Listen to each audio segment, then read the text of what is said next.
So, I just finished installing a very cheap Android radio into the CTSV.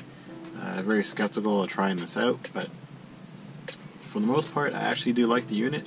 They are found easily on Amazon. They are Chinese built.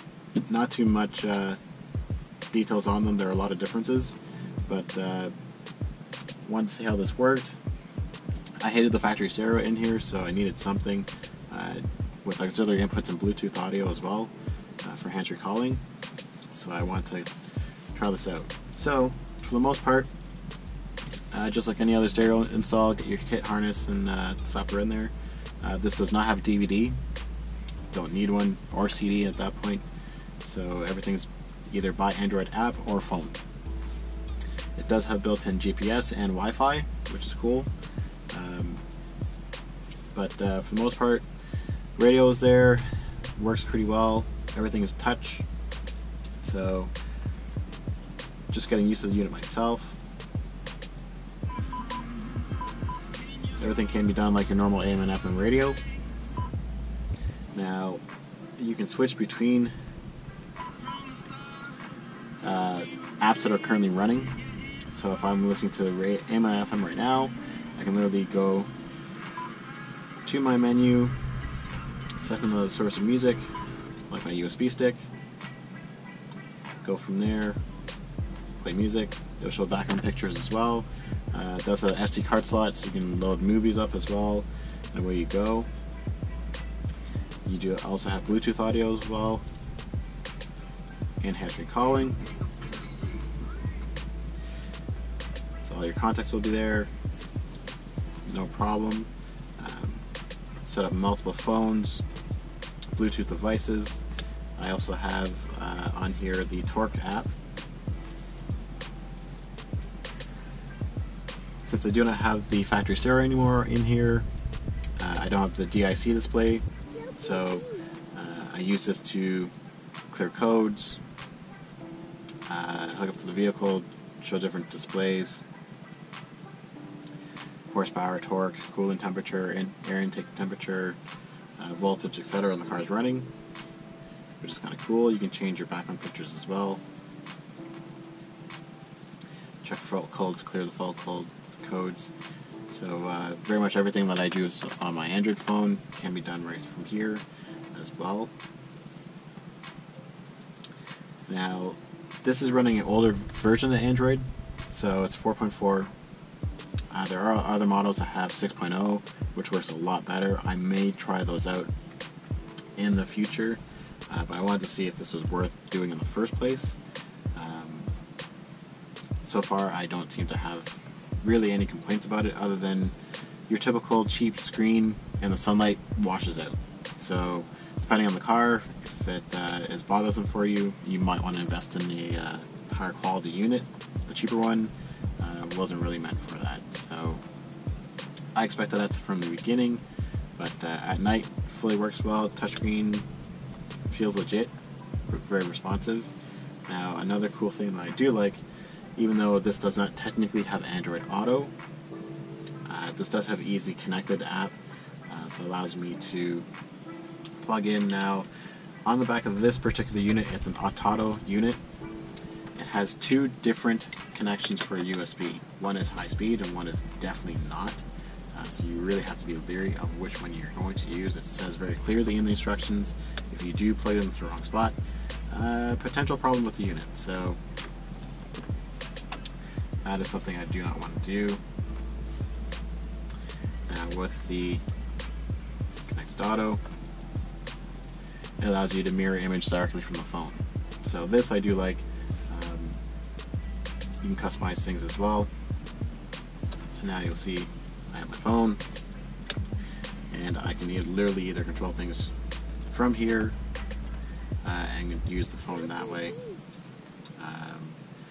You can automatically connect multiple ways, so either Wi-Fi, USB as well, so you can do a hotspot with your phone, which is what I usually do for GPS to have it come through, or just plug it in direct and do it this way as well.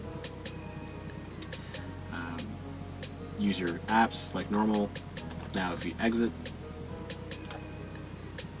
literally it will just mirror image your phone. So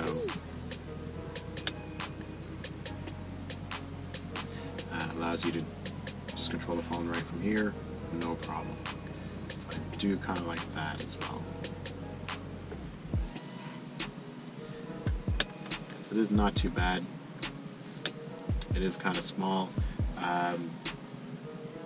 Between the different USB ports, I find that I can either rotate or not rotate the screen on here and allow for a bigger view of what I'm doing. So that I'm still trying to figure out what's the best way to go. I find it intermittent of which USB cable it wants to give me full access with. So that's one thing that I've noticed so far as a downside, is it seems to flip back and forth between what's going to fully work and not fully work for mirror imaging. The cool thing about this is that I can still use S-Voice right from the system as well, so I can do everything from my phone directly through the stereo. So that worked out. So I don't mind it. It's different, but it does seem to work well. You Google Voice as well. If you're gonna hotspot, you can do everything right from there. So if I literally go into my settings, activate my hotspot.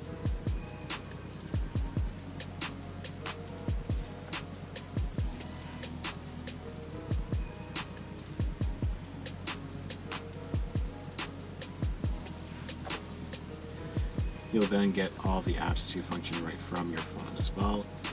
If you have a good data plan, no worries. If not, you can get a 3G or LTE USB dongle and plug it right into the very back of the unit as well. There's a third USB port strictly for that,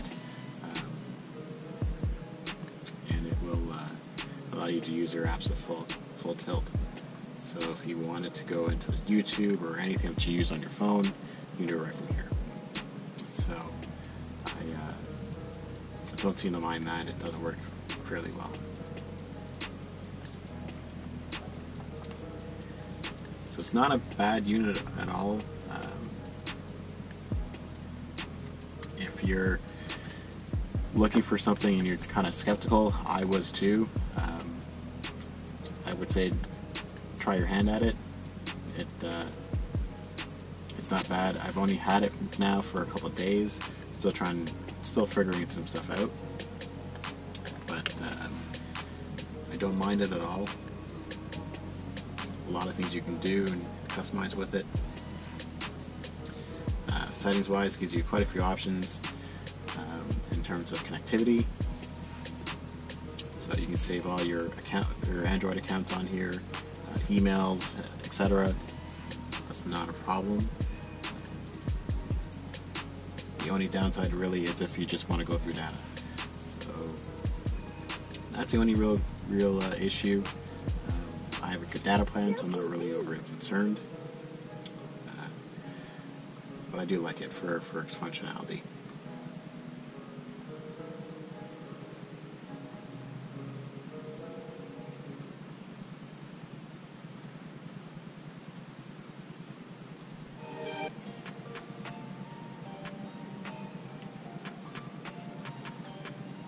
Other than that, really, go for it. It can be fun. Allows you to do everything right from the screen. It is distracting while you drive, obviously. Use at your own risk. Of course, you can hook up front and rear camera, DVR as well, backup sensors, no problem, and show it on screen. So it gives you a lot of flexibility there. And just like every Android system, you can multiple tabs open, close them all, use them all, whatever you like. This one has a dual core processor, so it does run pretty quick. There are others that aren't as fast,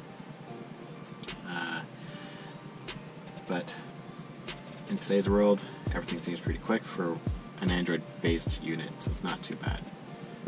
Other than that, that's really it for now. I will play with this some more see what I can figure out for downsides or what does or doesn't work too well. But for the everyday use, Bluetooth music, just fine. Can't complain. AM/FM radio. You can hook up Sirius satellite radio as well, or just download the app and subscribe.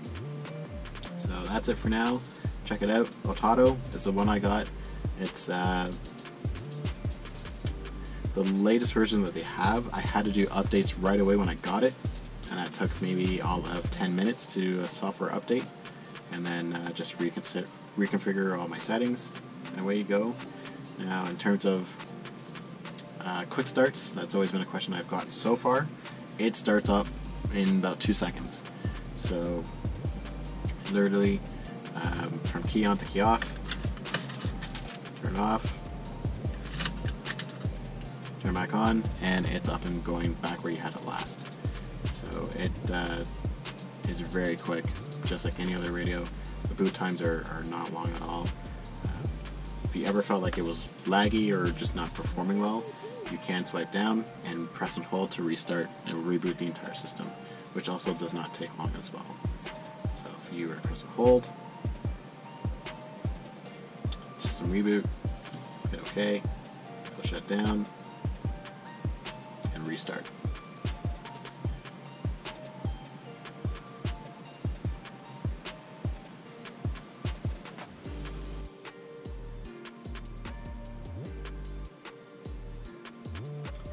There you have it. Thanks for watching. Click like, subscribe. Any questions, leave a comment below, and I will answer as best I can. Later.